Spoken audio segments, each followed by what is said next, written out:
Assalamu alaikum dear students. This is Department of English, Government Postgraduate College, Attak. I am Nasir Ali Shah, Assistant Professor of English. Students, we are reading the text of the novel The Old Man and the Sea. In our previous lecture, we read that on the 85th day, very early in the morning, even the brightness or the brightness of the morning has not yet appeared, and even in the darkness, the old man goes out into the deep sea, and he had decided that he is going far out into the deep sea, where he has never gone before. We read that very early it was dark. He could hear the dip of the oars of the other boats or other fishermen. Sometimes some other fishermen would speak in a boat, but most of the boats were silent. And after the boats were out of the mouth of the harbor, they drifted apart and each one headed for the direction where he hoped to find some fish. But the old man knew that he was going very far out. Now today here we are to start reading the text. In the dark, the old man could feel the morning coming. It was the darkness of the night which was almost coming to an end, and there was little brightness of the morning appearing. Or we may say that it was the dawn was appearing. In the darkness, the old man could feel the morning coming, and as he rowed, he heard the trembling sound as flying fish left the water and the hissing that their stiff-set wings made as they soared away in the darkness. It was not yet brightness or the light of the morning, but even then in the darkness, the old man could feel that the morning is very close and the light of the morning is going to appear very soon. Moreover, he heard the trembling sound of the flying fish. It's a type of small fish which usually do not swim under the surface of the water, but they rather jump out of the water and again dip or dive into the water. They are called the flying fish because their movement in the water is jumping on the surface. He heard the trembling sound of the flying fish when they left the water, and the hissing. Hissing is the sound of just like trembling of something or vibration of something. The hissing sound that their stiff-set wings made as they soared away in the darkness. Soared away means as they jumped or flew into the air, when they jumped and came out of the air, in the air above the surface of the water, their stiff wings made a hissing sound, and the old man even in the darkness could hear that sound, although he was not able to yet see those fish. He was very fond of flying fish. To be fond of mean to like something very much. He was very fond of the flying fish means he liked those fish, those flying fish very much, as they were his principal friends on the ocean. Principal means man or major, because in the ocean most of the time, we read earlier that he was alone, and most of the time he went on a fishing trip into the ocean alone. He had nobody with him except for some days the little boy Manolin had been with him. So the old man considered that those flying fish were his main friends on the ocean. He was sorry for the birds. We read earlier that the old man has some philosophical thoughts as well, which he utters now and again. Philosophically, he thinks about the fish, about the sea, about the birds which come into the sea flying in front of him. Now here he thinks about the birds. He was sorry for the birds, especially the small, delicate, dark terns that were always flying and looking and almost never finding. He was sorry for the birds, he felt pity on those little birds. Tern is the type of a bird. It is usually a black and white seabird that has long wings and a tail with 2 points. Uh, as it is a little bird, so the old man felt pity or felt sorry for that type of birds, which are dark terns.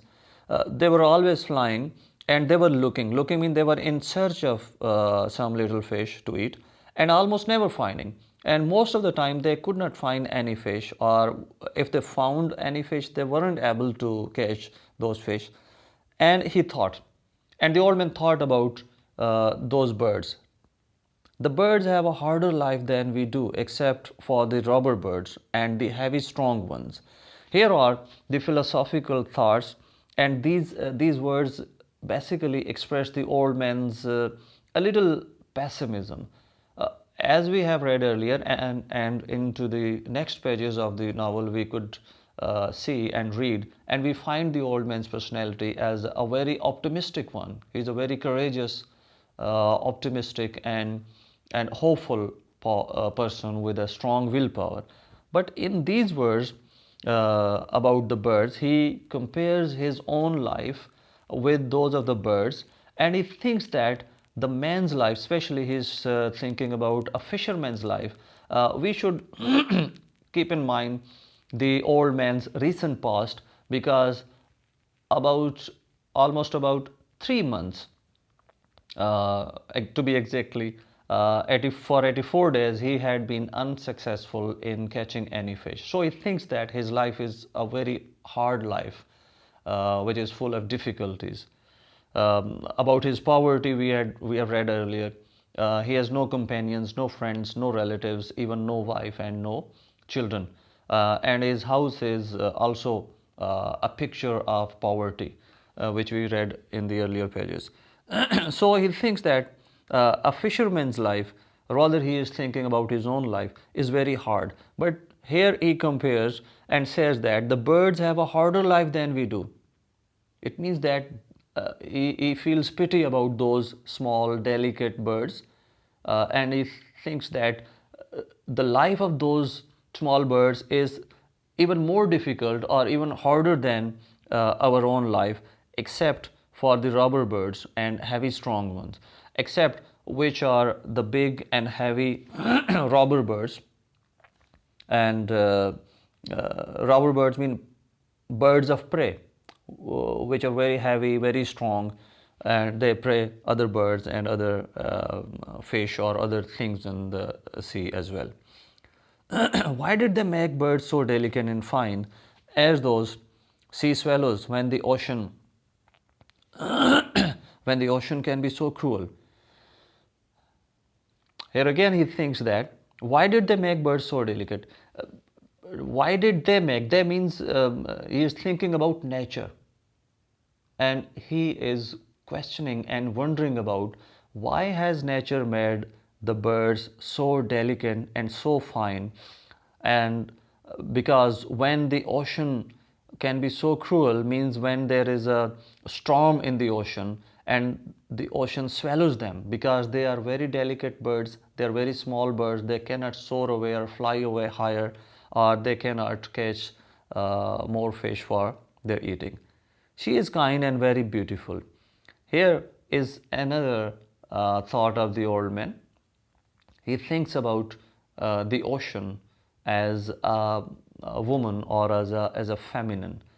She is, that is why he uses the pronoun she for the ocean. She is kind and very beautiful, but she can be so cruel, and it comes so suddenly, and such birds that fly, dipping and hunting with their small sad voices are made too delicately for the sea.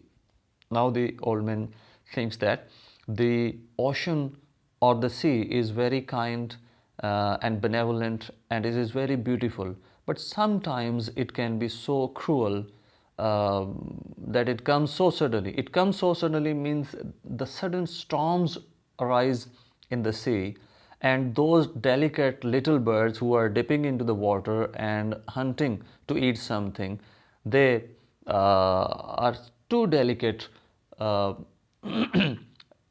they're too delicate and too weak against the power of the storm, so that they are swallowed by the sea or they die by drowning into the big waves of the sea.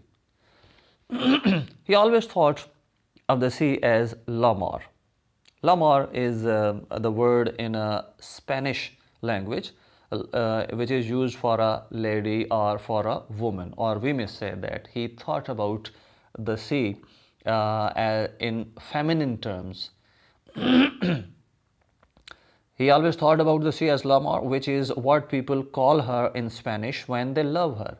Means most of the time, most of the fishermen or other people, when they like the sea, when they love the sea, they call her in Spanish language as la mar.